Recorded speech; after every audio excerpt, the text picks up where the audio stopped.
Bonjour,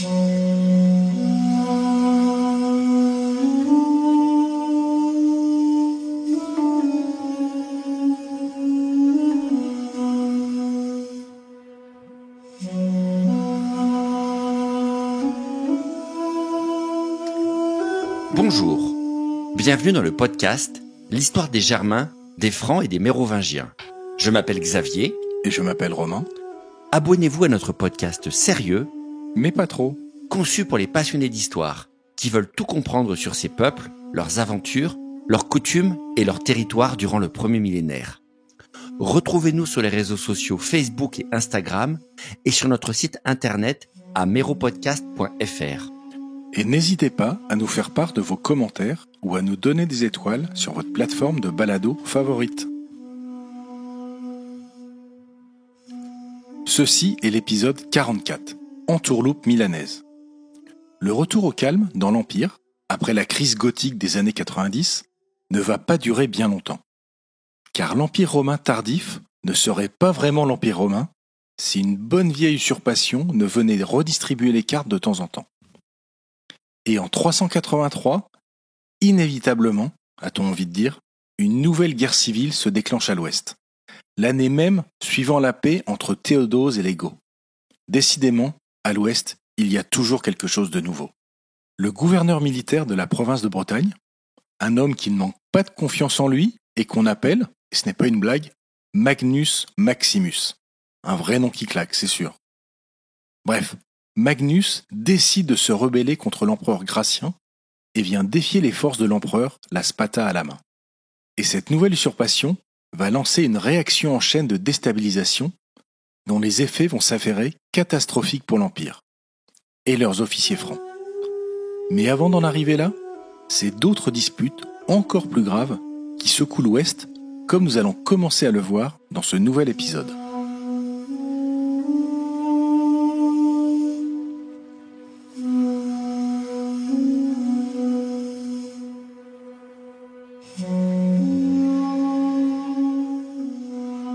On ne sait pas énormément de choses sur Magnus Maximus, ce comte militaire d'origine espagnole, comme l'empereur Théodose. Sinon qu'il a servi sous les ordres du père de l'actuel empereur d'Orient dans les années 60, qu'il est devenu un général distingué en luttant contre les Saxons et les Pictes, et qu'il a été promu finalement comte de Bretagne, c'est-à-dire général en chef des troupes de l'île. Mais, en 383, l'homme décide de se rebeller et débarque autour des Bouches-du-Rhin avec ses légions, rallie les troupes du nord de la Gaule et fonce vers le sud pour affronter l'empereur Gratien sur le champ de bataille. Difficile de connaître les raisons profondes derrière cette rébellion. Les maigres sources dont on dispose mettent ça sur le compte du favoritisme de Gratien envers sa garde personnelle de mercenaires barbares du peuple des Alains. Un favoritisme qui aurait énervé les légions. Bon, peut-être. L'anecdote reflète probablement son désintérêt notoire pour l'armée et son manque d'ascendant sur les officiers généraux qui n'a pas dû arranger sa popularité. Pas plus que sa politique religieuse progressivement intransigeante en faveur des chrétiens nicéens, ce qui lui crée pas mal d'ennemis aussi, dans l'aristocratie de l'Ouest. Ou peut-être que simplement, Magnus Maximus s'est dit que le trône était à prendre et qu'avec le soutien probable du fils de son ami Théodose à l'Est, un coup d'État était jouable. En tout état de cause, à l'été 383, lorsque Magnus arrive aux abords de Lutèce, il est à la tête d'une armée assez puissante pour affronter celle que Gratien a rassemblée pour l'arrêter. Et après 5 jours d'engagement et d'escarmouches, quelque part en région parisienne, la bataille générale s'engage, mais va vite tourner court pour Gratien. Car une large partie de sa cavalerie, des contingents morts d'Afrique du Nord, le trahit pour rejoindre le camp de Magnus au beau milieu du combat. Une désertion catastrophique qui donne le signal de la débandade de toute son armée, comme pour ses dignitaires qui abandonnent d'un coup leur empereur. Une seule victoire pour l'usurpateur et tout l'empire de l'Ouest s'effondre et tombe dans l'escarcelle de Magnus Maximus. Un rebelle qui, un peu comme son lointain prédécesseur Magnence, décide de ne laisser aucune occasion à son ancien patron de se refaire. Le 25 août 383, autour de la ville de Lyon, les tueurs de Magnus rattrapent Gratien et l'exécutent sur place. L'empereur Gratien est mort, donc Vive l'empereur Magnus Maximus? C'est sans doute le mot d'ordre en Gaule, fin 383. Le nouvel empereur rallie l'armée et la plupart des notables de l'Ouest qui se mettent à son service selon le bon vieux principe de réalité. Et si les sources manquent en la matière, pour la plupart des historiens, il semble bien que notre consul de 383, Mérobo, ait fait preuve lui aussi de pragmatisme.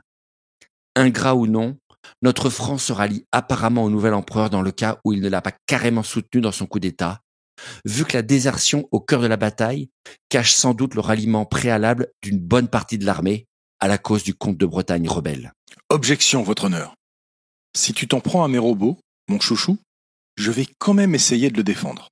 Parce que la vérité, entre guillemets, ou tout du moins les faits, c'est que le franc a toujours eu pour priorité le bien-être de l'Empire, sans trop s'inquiéter des ordres ou des avis de Gratien. Que ce soit l'élévation de Valentinien II pour garder le calme des armées en Pannonie, ou le traînage de pied pour envoyer des troupes à Valence contre les Goths, le gars a toujours gardé le même cap, safety first, la sécurité et la stabilité de l'Ouest avant tout. Alors si Gratien n'est ni populaire ni efficace en 383, et que les armées de l'Ouest choisissent l'usurpateur Magnus Maximus, un vrai militaire de talent, capable d'assurer en tant qu'empereur de l'Ouest, est-ce vraiment la faute de Mérobo? Et est-ce que Mérobo n'a pas une ou deux bonnes raisons de se rallier à lui? Franchement, je trouve qu'il a au moins les circonstances atténuantes. N'aurait-on pas fait de même à sa place? Quoi qu'il en soit, c'est une réussite spectaculaire de Magnus Maximus, qui se proclame tranquillement empereur à l'ouest.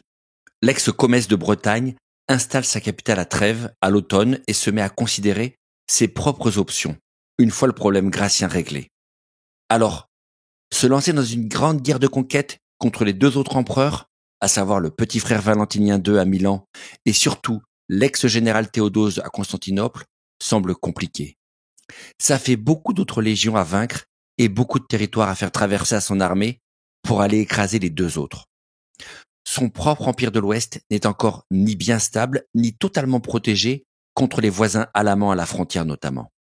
Donc, remettre tout en jeu avec une guerre civile géante, rarement gagnée dans le passé par les troupes occidentales, et tout ça pour se retrouver dans le meilleur des scénarios, à la tête d'un empire que tout le monde sait ingérable par un seul homme? Non merci, doit se dire Magnus. D'où la décision du nouvel empereur de jouer la carte diplomatique habituelle. Magnus propose le compromis raisonnable à Théodose, à savoir un partage équitable de l'Empire romain en deux parties égales, comme au bon vieux temps de Valence et de Valentinien Ier. Quant au petit Valentinien II, qui a envie de se compliquer la vie pour ce gamin de 12 ans franchement? Magnus Maximus propose naturellement de le prendre sous sa garde, comme l'a fait Gratien en son temps, et de s'occuper de son éducation, chez lui, à Trèves. Alors, on ne sait pas trop ce que pense le préadolescent Valentinien II de ce plan de paix qu'il exclut carrément du pouvoir. Mais une autre personne puissante ne va pas du tout acheter ce projet. Et cette personne, c'est évidemment l'impératrice, la belle Justine. Ex-épouse de Magnence, veuve de Valentinien Ier et mère de Valentinien II, qui, de sa capitale de Milan, refuse absolument ce plan. Tu m'étonnes. Il ne faut pas être bien malin pour se dire que Magnus Maximus ne va pas s'embêter trop longtemps avec Valentinien II, qui ne sert à rien, qui n'est pas de sa famille et qui ne représente même pas un otage utile vis-à-vis de Théodose. En plus, Magnus Maximus a déjà un fils pour lui succéder, et il n'a pas montré spécialement de grandeur d'âme avec Gratien. Honnêtement, pourquoi garderait-il en vie un concurrent potentiel?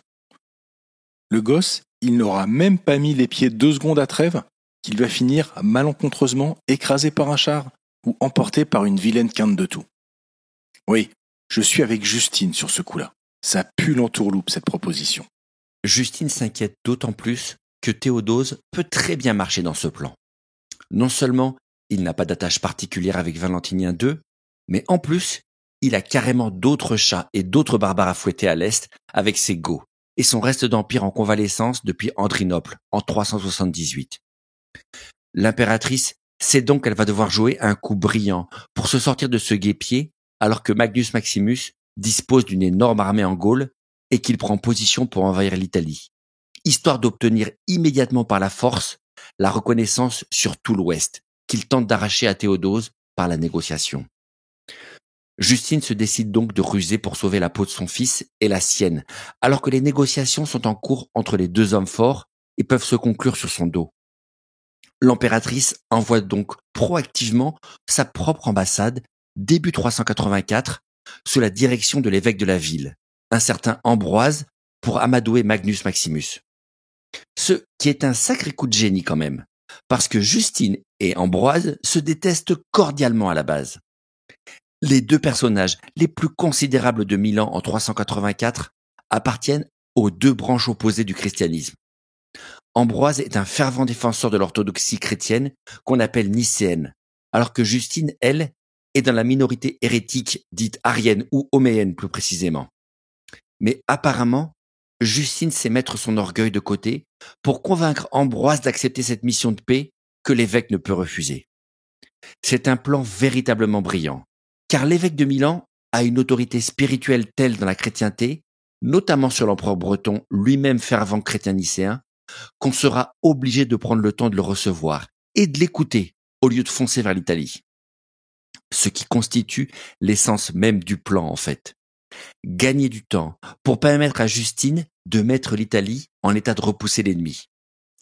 Car pendant que Ambroise occupe Magnus Maximus avec du blabla diplomatique autour de Trêves, l'impératrice charge son nouveau bras droit militaire, le franc Baoto, de fortifier tout les cols des Alpes et de mettre sur pied une armée de défense. Et oui, le 4e fantastique franc, maître de la milice en 383 en Italie, s'est recasé aux côtés de l'impératrice de Milan et est devenu, de facto, l'homme fort sur place, sans doute avec son fils Arbogast, pendant que le beau-frère Ricomère, lui, est resté tout près de Théodose à Constantinople, et que Mérobo, pour sa part, est passé sous les ordres de Magnus Maximus. Et Baoto va réussir en quelques semaines à mettre l'Italie en ordre de bataille pour bloquer les troupes de Magnus et rendre les cols alpins infranchissables. Quand il découvrira la supercherie, le nouvel empereur de l'Ouest aura beau se plaindre, aura beau dénoncer publiquement et par lettres le fait que Baoto a agi déloyalement en organisant même des attaques de go contre lui en parallèle pour l'occuper, c'est trop tard. Le mal est fait. Magnus Maximus a perdu son avantage tactique et son élan de 383. L'ex-comtesse de Bretagne s'est fait rouler dans la farine par Justine et ses deux acolytes. Et Justine réussit donc un coup de maître, avec Boto en mode automatique, en sauvant, si ce n'est le trône de son fils, au moins sa vie. Enfin presque. Théodose et Magnus Maximus arrivent quand même à un accord en 384. Soit par pragmatisme, parce que Théodose avait trop à faire à l'Est pour chercher à venger Gratien, ou soit que dans le fond, il ne l'aimait finalement pas tant que ça. Alors le deal, c'est que Magnus Maximus pourra garder toute la partie ouest en tant qu'empereur, et lui prend l'ensemble de la partie est. Et on laissera un croupion d'empire, qui s'appelle l'Italie, à Valentinien II. Ok, ce n'est pas super juste. Mais bon, Valentinien II reste quand même en vie, garde le titre d'empereur et dispose d'un territoire. Alors on va dire qu'il ne va pas faire son Calimero. Mais tu reparles de religion à nouveau. Ça a de l'importance dans l'histoire à ce stade ? Et puis, parle-nous de cet Ambroise. Qui est-il vraiment ? Alors oui, ça a de l'importance la religion en cette fin de 4e siècle. Et oui, absolument. Ambroise est un personnage considérable. Déjà, c'est un évêque à la base, ce qui n'est pas rien, comme on l'a expliqué avec Martin de Tours. Mais c'est surtout l'évêque d'une capitale impériale comme Milan, ce qui lui donne d'emblée une position unique. L'histoire d'Ambroise ressemble d'ailleurs étrangement à celle de son homologue de Tours, l'autre grand homme d'église de cette période. Ambroise est né d'un père officier romain, qui a suivi lui aussi une carrière brillante pour finir gouverneur de la région de Milan. À la mort de l'évêque précédent en 374, alors qu'il n'est même pas ecclésiastique, et pour tout dire, même pas baptisé, la population de la ville le nomme de force évêque, à l'insu de son plein gré lui aussi. Mais le militaire compétent et bien connecté avec les autorités impériales, qui est Ambroise, va se révéler être un personnage surprenant. Un homme qui prend son rôle au sérieux, très au sérieux. Ambroise vend immédiatement tous ses biens et adopte le style de vie d'un véritable ascète du jour au lendemain, ce qui lui assure tout de suite une immense popularité. Et plus important encore, celui qu'on a choisi comme un homme raisonnable, expérimenté, capable de négocier calmement avec les autorités pour défendre les Milanais et les aider dans les disputes entre Ariens et Nicéens de la ville, va se révéler par-dessus tout dédié à sa tâche de défenseur de la foi nicéenne, notamment en décidant de n'obéir qu'à sa conscience de chrétien plutôt que de bien s'entendre avec les autorités impériales. En fait, l'aventure d'Ambroise, à la fin du IVe siècle, marque surtout le triomphe du christianisme nicéen sur toutes les autres mouvances religieuses, à commencer par le paganisme. On en a parlé avec Magnence, puis avec Julien l'Apostat. Mais si je me rappelle, le paganisme n'est pas encore mort au IVe siècle, dans l'Empire romain, n'est-ce pas? Même si apparemment, il n'est pas très en forme non plus. Disons que ces deux empereurs, Magnence et Julien, ont bien tenté de revitaliser l'ancienne foi, mais ça n'a marché que très faiblement. Le christianisme est inexorablement en train de prendre le dessus à travers l'Empire, que ce soit au cœur des villes ou à la tête de l'État. Ce qui ne veut pas dire que l'Empire ne compte plus de païens. D'abord, les campagnes restent très peu christianisées en Occident. Et notamment les Francs d'Empire sont eux aussi dans ce camp-là pour le coup, comme la majorité de la population de la Gaule du Nord. Et les nobles italiens étrangement sont eux aussi encore très fidèles aux anciennes croyances, à l'inverse de la plèbe urbaine qui, elle, a massivement adopté le christianisme, la religion des pauvres et des humbles. Mais le vent est en train de tourner, notamment dans les grands centres urbains de l'Empire et dans l'entourage des empereurs, où le déclin des vieux cultes semble inexorable. D'ailleurs, depuis la chute de Magnence, le pouvoir se met progressivement à accentuer la pression, publiant édits impériaux sur édits impériaux pour rendre la pratique de ces vieilles religions de plus en plus difficile. On assiste quand même à une des dernières tentatives menées par les aristocrates romains en 384 pour redonner une place aux vieux cultes. Des aristocrates qui se disent qu'avec l'instabilité politique suivant l'usurpation de Magnus, c'est leur chance d'infléchir le jeune et faible Valentinien II à Milan au cours d'un épisode célèbre qu'on connaît sous le nom d'Hôtel de la Victoire. Alors, l'Hôtel de la Victoire était un hôtel établi historiquement par Auguste au sein du Sénat romain, supposé garantir la faveur des dieux dans les guerres de l'Empire. Un objet hautement symbolique pris aux Grecs durant les guerres contre Pyrrhus, qui évidemment, peu après la reprise en main de l'Ouest par Constance II suite à sa victoire sur Magnence en 353, avait été sorti du Sénat et mis au rencard, comme une œuvre impie qu'on ne voulait plus voir. Et c'est cet autel que précisément les dignitaires païens de Rome supplient Valentinien de laisser revenir au Sénat. Un talisman qui servirait de témoignage et de porte-bonheur en manifestant leur fidélité collective au glorieux passé de Rome. Lorsque la pétition est lue devant Valentinien II et sa cour à Milan, son général en chef Baoto est juste à côté de lui. Et Baoto, en bon chef païen et barbare d'empire qu'il est, général de toutes les armées impériales, qui vient de sauver le trône du jeune empereur, pousse de toute son autorité, pour qu'il accorde la pétition évidemment. On pourrait croire que l'affaire est dans le sac, avec un empereur si faible et un entourage si puissamment supporteur de la proposition. Mais il n'en est rien, car une opposition ferme va se manifester.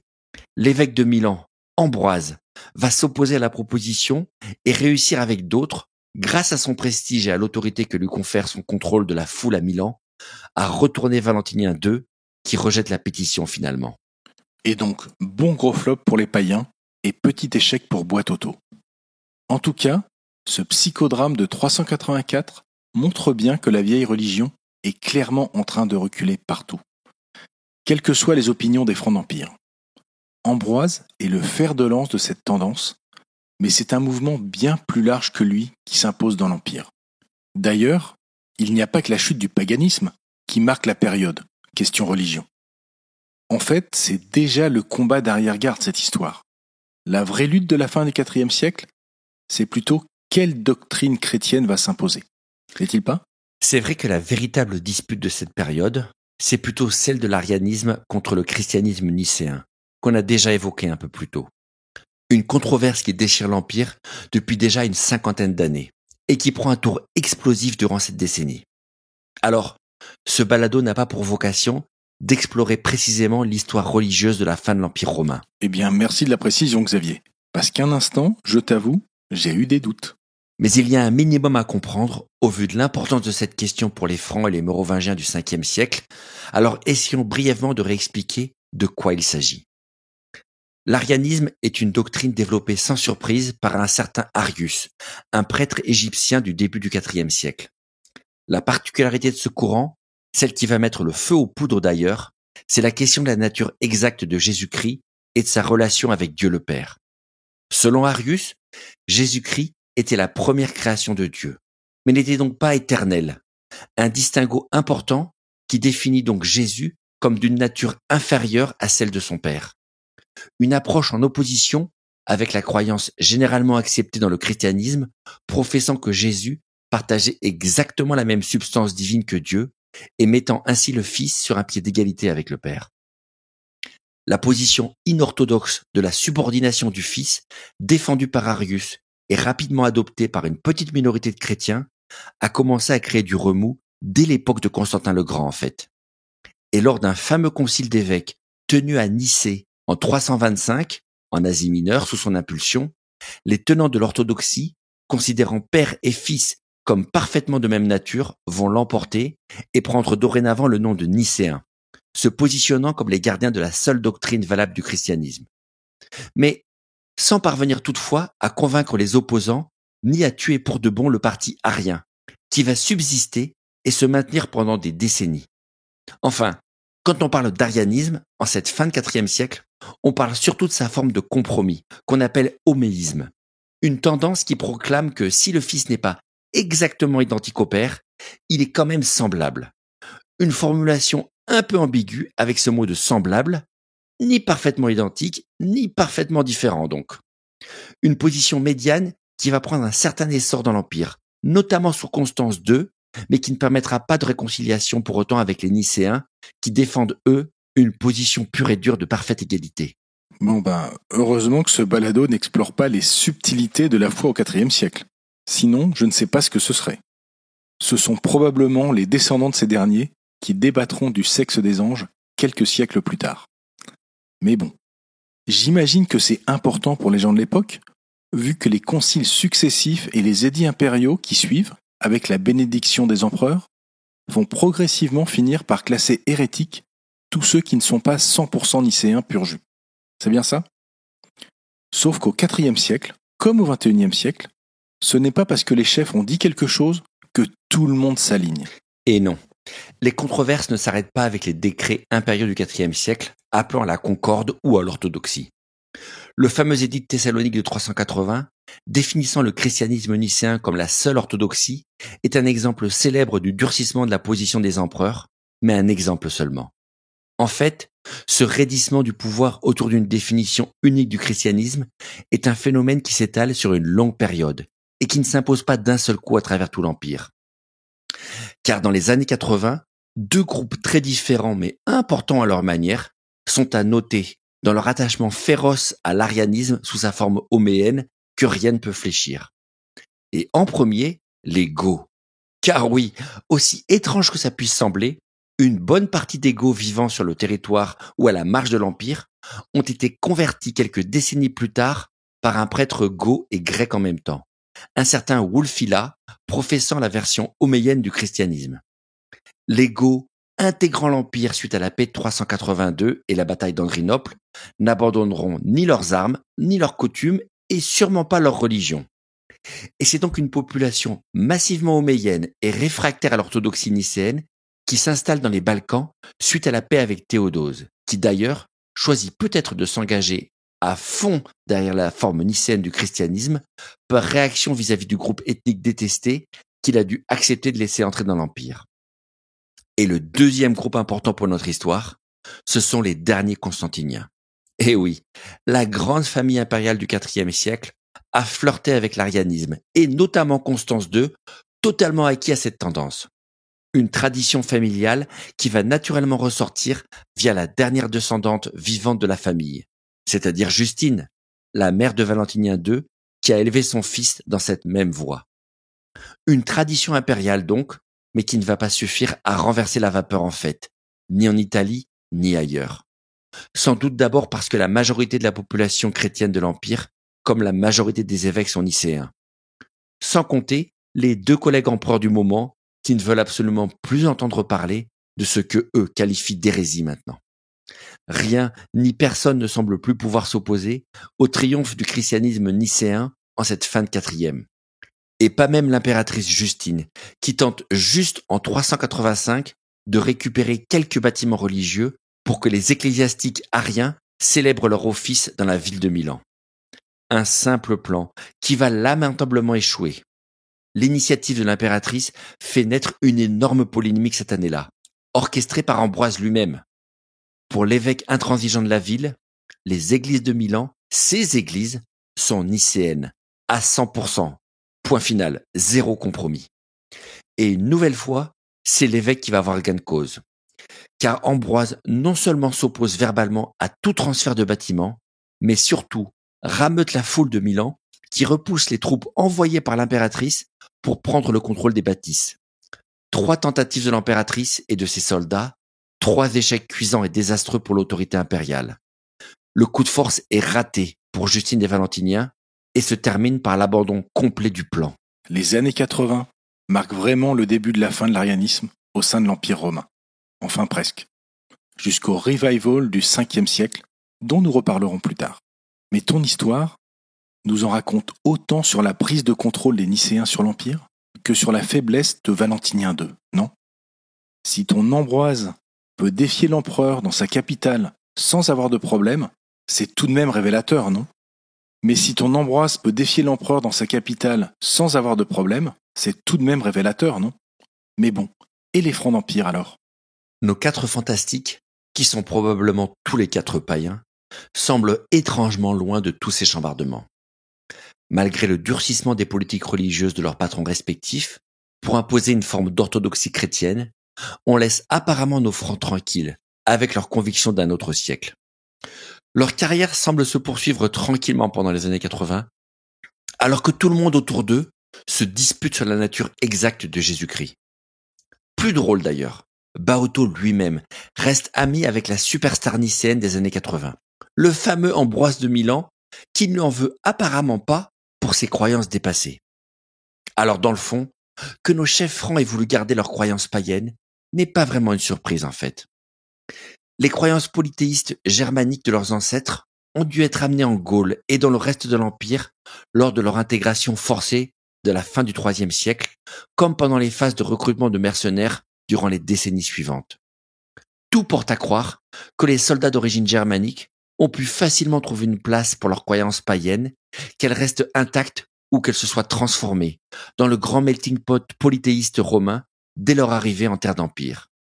Et puis, pour les officiers francs d'Empire très romanisés, quel que soit leur lien avec les empereurs et les dignitaires du royaume, rester attachés aux vieilles croyances a pu aussi s'avérer être un choix tactique assez malin. Leurs propres troupes gallo-romaines ou germaniques étaient elles-mêmes sans doute majoritairement païennes. Et garder ce lien spirituel avec les hommes qui formaient, dans le fond, la véritable source de leur pouvoir, devait sembler assez naturel. Et puis, il y avait un autre avantage vis-à-vis de leur employeur si on y réfléchit. Leurs croyances païennes de barbares d'empire ont dû finalement plutôt rassurer le pouvoir impérial, majoritairement chrétien, confortés dans leur vision condescendante pour ces hommes et leurs idées religieuses un peu ridicules. En s'affichant résolument barbares et résolument païens, les chefs francs ont montré ostensiblement qu'ils étaient inoffensifs vis-à-vis de l'élite impériale, puisque cette double identité les disqualifiait pour le plus grand des rôles. Inoffensifs donc, mais pour le coup, parfaitement positionnés pour exercer des responsabilités aux côtés des empereurs. Les Francs ont ainsi pu rester très loin des imbroglios sans fin autour de la nature exacte de la Trinité et du même coup, renforcer grâce à cette relative neutralité leur utilité grandissante auprès des empereurs de la fin du IVe siècle. Un autre paramètre du succès insolent des 4 fantastiques et de tous leurs compatriotes qui vivent autour de 380, ce qu'il faut bien appeler leur heure de gloire. Réfléchi ou non, cette stratégie religieuse est bien sentie. Une politique de distanciation prudente qui va marquer un point fondamental de différenciation des Francs du IVe comme du Ve siècle avec les autres grandes forces barbares de l'époque que sont notamment les Goths et qui, eux, ont clairement choisi leur camp. Une politique que les Francs d'Empire et leurs lointains héritiers semi-libres du nord de la Gaule vont conserver encore pendant un bon siècle et qui va faire d'eux des alliés idéaux pour les Nicéens durant tout le 5e siècle dans leur dispute à mort avec les Ariens ou les Oméiens. Comme quoi, la théorie que les ennemis de mes ennemis sont mes amis ne date pas d'aujourd'hui. Belle neutralité des Francs donc. Enfin, jusqu'à ce que le plus célèbre d'entre eux, un soir de Noël 496 ou 506, décide que finalement, il était temps de se jeter à l'eau, au propre comme au figuré. Merci d'avoir écouté cet épisode de L'histoire des Germains, des Francs et des Mérovingiens, le podcast dédié à l'histoire de France durant le premier millénaire. N'hésitez pas à nous contacter sur meropodcast.fr@gmail.com et rendez-vous au prochain épisode.